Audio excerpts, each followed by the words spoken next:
You know, what's going through my mind when I see a place like this, as a restaurateur, you have to be a dreamer and you have to be able to take chances, because there's so much stacked up against you when you want to open a restaurant, and especially a restaurant down here right now.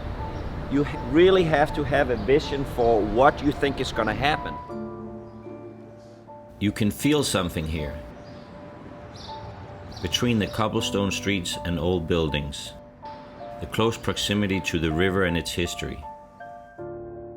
There is something about this place that resonates. Parts of it reminds me of Denmark. Lacledes Landing, it's the oldest district in the city of St. Louis.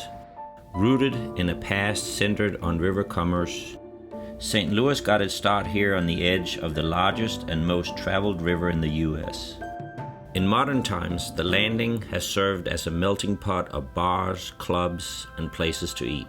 Often the last stop for those in town to catch a game who want to experience St. Louis nightlife or visit the Gateway Arch. However, the last decade has seen a decline in the number of businesses and visitors to the landing.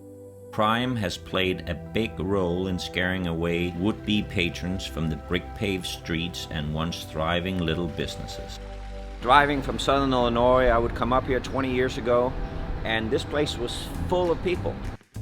The bar scene that had dominated here has all but died off. But the story of the landing may have an unlikely revival, a savior in the form of Korean fried chicken.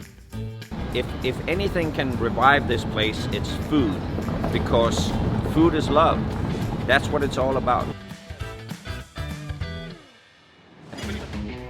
As a chef, I need to stay curious in order to evolve.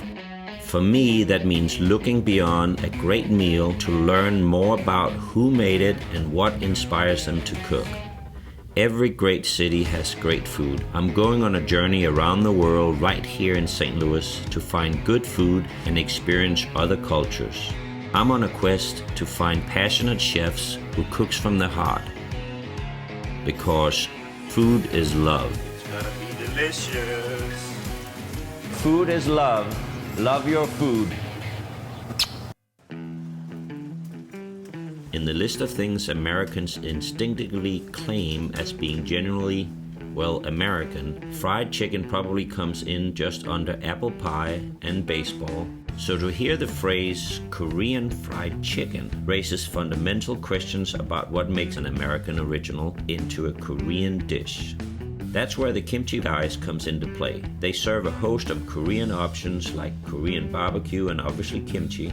One of the most popular items on the menu at Kimchi Guys is Korean fried chicken. This is my friend Munsok So, a Korean immigrant, serial restaurateur, and owner of Kimchi Guys. He agreed to show me around, but first he has to brush me up on some basics of Korean culture. Soju, we were talking about, you're supposed to pour me, right? In Korea, nobody pours their own drink. You know, here you can pour your own drink your own drink. Yeah. In Korean culture, you would always pour for the other So what if person. you're real thirsty and you can't wait for somebody? Well, you know, you're going to be really thirsty. Okay. So I would pour this for you. It's a Korean spirit. And it's an up-and-coming spirit, the biggest in the world now? It's the #1 selling spirit by volume in the world. Thank Always you. first, and Okay. then you would pour this formula. You don't have to use 2 hands. Okay. But I would have to still use 2 hands. Okay. 16 billion bottles are sold every year, and it's growing still. Okay. And it's probably the only spirit here in the United States that nobody knows about. That's very interesting. Yep.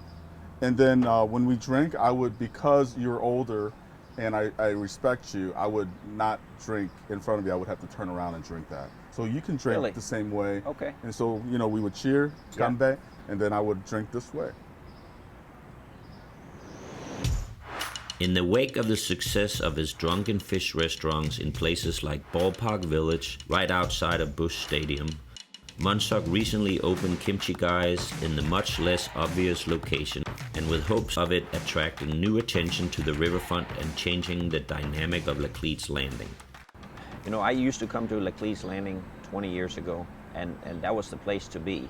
So it's kind of had a demise. There's no doubt about it that the Lacledes Landing has gone through some really, really tough times, you know. I mean, the death of the landing probably in the last couple of years in terms of a lot of the business that have kind of gone out of business down here. And I think, I think we're in a very unique, pivotal point of the landing. Right behind you right now, there's a new street that's being put in.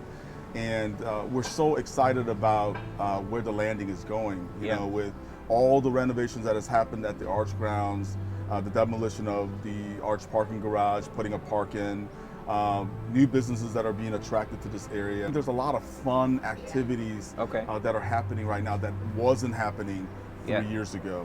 It's a community effort to try to get people down here again, right? Right. It'll be kind of a renaissance down here, if you will. I think so. It's transforming into something different now. And I think there's, places where people want to kind of linger on and do the same things, but you know how things has to change. Yeah. New things has to open up. Yeah. And it needs to transform the neighborhood into something different. Yeah. That's part of my vision, is to provide a different experience, bring something different to the neighborhood that brings value to the community.